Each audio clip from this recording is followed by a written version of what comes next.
ሰላም የተወዳችሁና የተከበራችሁ የሃይፐር ስፖርት ተካዮቻችን፣ በዚህ ስፖርታዊ መረጃ ከአርሰናል ተጫዋች ዝውውር ጉዳይ ጋር በተያያዘ የሚሰሙ አጫጭር ስፖርታዊ መረጃዎችን በተመለከተ መረጃዎችን አጋራችኋለሁ። በዛሬ ስፖርታዊ መረጃችን ከአርሰናል ተጫዋች ዝውውር ጉዳይ ጋር በተያያዘ በጣም አስደሳች የተባለ መረጃ አለኝ። ይህ አስደሳች መረጃ ምንድነው? ታገኙታላችሁ። በዛሬ ስፖርታዊ ይልዲዝን የተመለከተ መረጃ አለ። አልቫሬዝ ዝውውር በዛሬ ስፖርታዊ መረጃችን ላይ እንጠቅሰዋለን። የተከላካይ ዝውውርን ጉዳይ በተመለከተ ኢዝሪ ኮንሳና ጃሪ ኮንሳ እንጠቅስላችኋለሁ።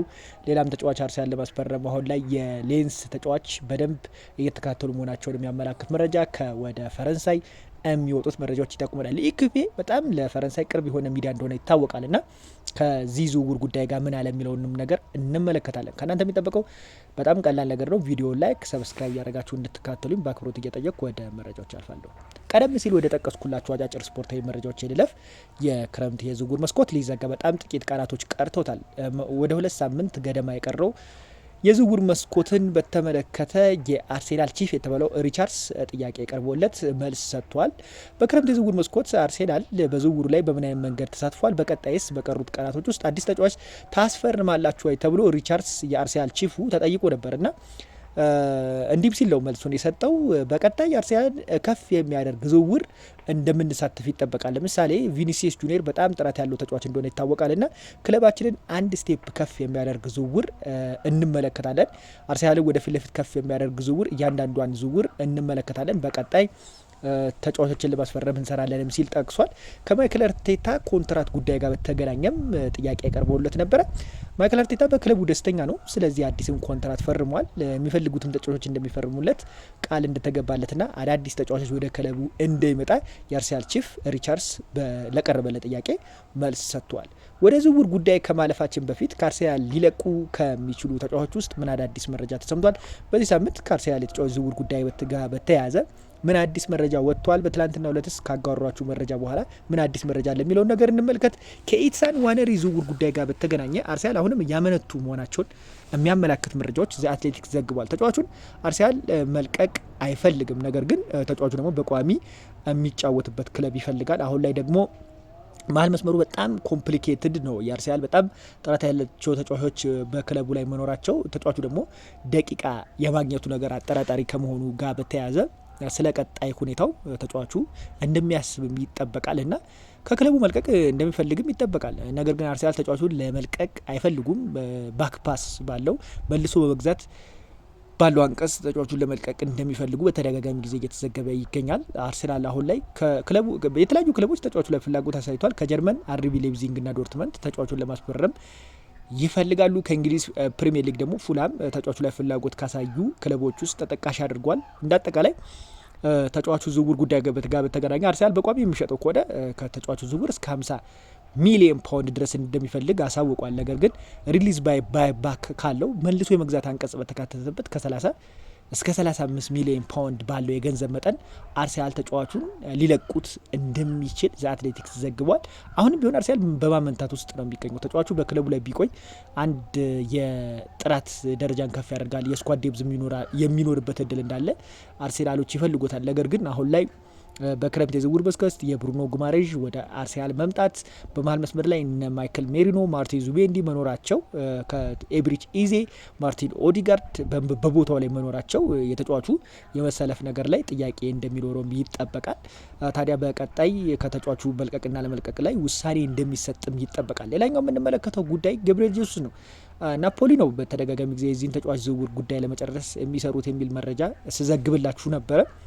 ነገር ግን አሁንም ቢሆን ናፖሊዎች ተጫዋቹን ለማስፈረም ሳምንታዊ ደሞዝ በጣም ከፍተኛ ነው። በአርሰናል ቤት የሚከፈለው ሳምንታዊ ደሞዝ ለተጫዋቹ ዝውውር አሁንም እክል እንደሆነ እየተዘገበ ይገኛል። ከገብርኤል ጄሱስ ዝውውር ጉዳይ ጋር በተያያዘ ታዲያ ናፖሊዎች አሁንም ተጫዋቹን ለማስፈረም ከክለቡ ተጫዋች መልቀቅ እንዳለባቸው እየተዘገበ ይገኛል። ምንም እንኳን ሉካኩ ወደ ፌነርባቼ ሲዘዋወር የገብርኤል ጄሱስ ዝውውር እንደሚያልቅ ሲጠበቅ ነበረ። ነገር ግን ናፖሊዎች ደግሞ ከክለቡ ተጫዋች መሸጥ እንዳለባቸው አሁን ላይ እየተናገሩ ይገኛሉ። በቀጣይ ከተጫዋቹ ዝውውር ጉዳይ ጋር በተገናኘ አዲስ አፕዴት መረጃ ሲኖር ከተጫዋቹ ጋር ማጋራችሁ ይኖራል። ፉላም ሪስ ኔልሰንን ለማስፈረም ዌስትሃሞች በጣም እየተነጋገሩ መሆናቸውን የሚያመላክት መረጃዎች ወጥቶ ነበረ። ተጫዋቹ አሁን ኦልሬዲ ወደ ዌስትሃም የሚዘዋወርበት እድል እንዳለ ተዘግቧል። ከአርሰናል የሚለቁ ተጫዋቾችን በተመለከተ ያሉ መረጃዎች ይመስላል። ገብርኤል ማርቲኔሊን ግን ሳልጠቅስ ማለፍ አልፈልግም። ገብርኤል ማርቲኔሊን በተመለከተ እስከ 45 ሚሊዮን ዩሮ ድረስ ጋላታሳራዮች ለተጫዋቹ ዝውውር አቅርበው ነበረ። አርሰናል ተጫዋቹን ለመልቀቅ ይፈልጋሉ። ተጫዋቹ ደግሞ በክለቡ መቆየት ይፈልጋል። ከተዘዋወረም እንግሊዝ ፕሪሚየር ሊግ ውስጥ መቆየት እንደሚፈልግ በተደጋጋሚ ጊዜ ፍላጎቱን ገልጿል። ወደ ላይኛው አጫጭር ስፖርታዊ መረጃችን ስናልፍ ታዲያ ከተጫዋች ዝውውር ጉዳይ ጋር በተገናኘ አርሰናልን የሚጠቅስ አጫጭር የስፖርታዊ ቅንብራችንን እናጋራችሁ። አርሰናል በክረምት የዝውውር መስኮት የማጥቃት ባህሪ ያላቸውን ተጫዋቾች ለማስፈረም በገበያው ላይ እየተንቀሳቀሰ መሆኑን ታዋቂነት ያለው ዘ አትሌቲክስ በፊት ለፊት ድረ ገጹ ላይ የአርሰናልን ስም ጠቅሶ አንስቷል። ታዲያ ከተጫዋች ዝውውር ጉዳይ ጋር በተያያዘ እንደነ ኬናን ይልዲዝ፣ ሁሊያን አልቫሬዝ ያሉ ስሞች ከአርሰናል ጋር መያያዛቸው መቀጠሉን የሚያመላክት መረጃ ከዘ አትሌቲክስ መረጃ መረዳት እንችላለን። ምንም እንኳን በቅርብ ሳምንት ከኦሺሜን ጋር አርሰናል ስሙ ቢያያዝም ነገር ግን ይህ መረጃ ሐሰት መሆኑን ፋብሪዞ ሮማኖ ጠቅሷል። ምንም አይነት ኔጎሽን ምንም አይነት ንግግር አልተካሄደም ሲል ፋብሪዞ ሮማኖ በዩቲዩብ ድረገጹ ላይ ገልጿል ማለት ነው። ነገር ግን ከኬናን ይልዲዝ እና ከሁሊያን አልቫሬዝ ዝውውር ጉዳይ ጋር በተገናኘ አዲስ መረጃ አለ። እሱም መረጃ አጋራችኋለሁ። ዲያጎ ሲሞኔ ተጫዋቹ በተደጋጋሚ ጊዜ ከክለቡ መልቀቅ እንደማይፈልግ ተናግሯል። አሁን ላይ ባሉ መረጃዎች መሰረት አልቫሬዝ ከክለቡ የሚለቅበት ምንም አይነት እድል አይኖርም። 2 ሳምንት ቀጥቷል። በዚህ በ2 ሳምንት ውስጥ አርሰናል ቢግ ሙቭ ማድረግ የማይችሉ ከሆነ ተጫዋቹ በአትሌቲኮ ማድሪድ እንደሚቆይም ይጠበቃል። ሁሊያን አልቫሬዝ በአትሌቲኮ ማድሪድ ቤት መቆየት አይፈልግም። ዲያጎ ሲሞኔ ግን ተጫዋቹን ይፈልጉታል። የአትሌቲኮ ማድሪድ ዋና አመራሮችም ተጫዋቹ ኮንትራት አለው ከክለቡ ጋር እስከ 2030 የሚያቆየው። ስለዚህ በክለቡ እንዲቆይላቸው ይፈልጋሉ። በተደጋጋሚ ጊዜ ተጫዋቹ ከክለቡ እንደማይለቅ ነው ሲናገሩ የምንመለከተውና ዘ አትሌቲክስም ይህንን ዋቢ በማድረግ ምንም እንኳን አርሰናል ከፍተኛ ፍላጎት በተጫዋቹ በኩል ቢኖረውም ነገር ግን ተጫዋቹ በክለቡ መቆየት እንዲቆይ ተደጋጋሚ ግፊት ከክለቡ እየተደረገበት እና በአሰልጣኙ እየተደረገበት መሆኑን የሚያመላክት መረጃዎች ወጥቷል። ወደ ኬናን ይልዲዝ እንለፍና አርሰናል ተጫዋቹን ለማስፈረም በምን አይነት መንገድ እየተንቀሳቀሰ ነው የሚለውን መረጃ ላጋራችሁ። ኬናን ይልዲዝን በተመለከተ አርሰናል ለረጅም ጊዜ ተጫዋቹን ለማስፈረም የጥር የዝውውር መስኮት ጀምሮ ተጫዋቹን ለማስፈረም እንቅስቃሴ ሲያደርጉ እንደነበር ይታወቃል እና ከተጫዋቹ ዝውውር ጉዳይ ጋር በተገናኘ የወጣው አዲስ መረጃ ምንድን ነው? ዘ አትሌቲክስ ላይ አንድ መረጃ ስመለከት ነበረ። አርሰናል ተጫዋቹን ለማስፈረም አሁን ላይ ከፍተኛ እንቅስቃሴ እያደረገ መሆኑን የሚያመላክት መረጃዎች እየወጡ ይገኛሉ። ኬናን ይልዲዝ የአሁን ፍላጎት ብቻ አይደለም። ለረጅም ጊዜ ተጫዋቹን አርሰናል ስካውት ሲያደርጉት የነበረው ተጫዋች ነው። 21 ዓመቱ ላይ የሚገኝ ድንቅ ቱርካዊ ተጫዋች እንደሆነ ይታወቃል። በጁቬንቱስ ቤት በጣም ድንቅ ጊዜን እያሳለፈ ይገኛል። በሲዝኑ በጣም ምርጥ የተባለ ፐርፎርማንስ ማሳየት ችሏል። በአርሰናል ቤት ቢመጣ በጣም ትልቅ ግልጋሎትን መስጠት ይችላል። ምንም እንኳን ተጫዋቹ ወጣት ቢሆን በአርሰናል በረጅም ፕሮጀክት ይመረካል ተብሎ ይጠበቃል። ነገር ግን እዚህ ተጫዋች ላይ አንዱ እንቅፋት ይሆናል ተብሎ የሚጠበቀው ጁቬንቱሶች ተጫዋቹን መሸጥ በፍጹም አይፈልጉም። ተደጋጋሚ ጊዜ የሚወጡ መረጃዎች ሪፖርት ወደ ጣሊያን የሚወጡ ተደጋጋሚ ሪፖርቶች እንደሚነግሩን ከሆነ ተጫዋቹን በተመለከተ ተጫዋቹን መልቀቅ እንደማይፈልጉ ጁቬንቱሶች የሚጠቅስና የሚያመላክት መረጃዎች እየወጡ ይገኛሉ። ኬናን ይልዲዝ በአርሰናል ቤት ቢመጣ ምን አይነት ግልጋሎቶች ይሰጣል? ድሪብሊንጉ ስንመለከተው አርሰናል በአንድ ስቴፕ ከፍ ያደርጓል። አርሰናል አሁን ላይ ከሊያንድሮ ትሮሳርድ መልቀቅ በኋላ እንደ ከፍተኛ ድክመት ብለን የምንጠቅሰው ኳስ ድሪብል እያደረገ የሚገባ ተጫዋቾችን የሚቀንስ ተጫዋች በዛ ቦታ ላይ የለውም። ለ5 ዓመታት በዛ ቦታ ላይ በጣም ከፍተኛ ክፍተት እንዳለበት ለመመልከት ሞክረን ነበረ። ለቁራው በጣም ይቅርታ እንግዲህ ምንም ማድረግ የምችለው ነገር የለም። ከዚህ ዝውውር ጉዳይ ጋር በተገናኘ ታዲያ አርሰናሎች ምን አዲስ ነገር ያደርጋሉ የሚለው ነገር የሚጠበቅ ጉዳይ ነው።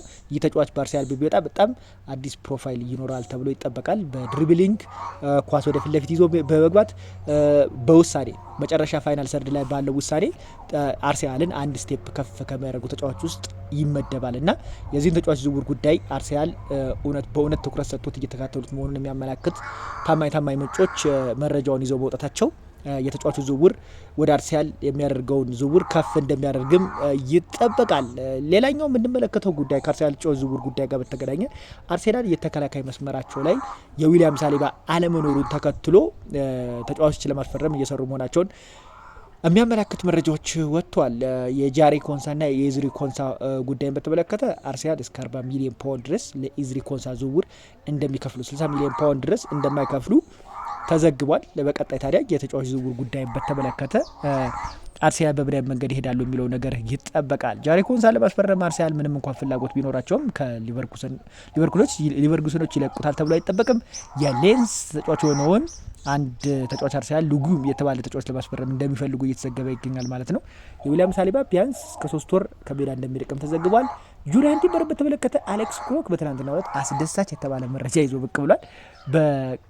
በዚህ ሳምንታቶች ውስጥ በቅርብ በዚህ ወሮች ውስጥ ወደ ሜዳ ለምን እንደሚፈለስም እና የማገገም ሁኔታ በጣም በፍጥነት እንደተሻሻለ ጁሪያን ቲምበርን በተመለከተ የሚያመላክት መረጃዎች አውጥቷል። ከአርሰናል ተጫዋች ዝውውር ጉዳይ ጋር በተገናኘ ያለኝ አጭር ስፖርታዊ መረጃዎች ይህን ይመስላል። በሌላ ቪዲዮ እስክንገናኝ መልካም ጊዜ ተኞቻው።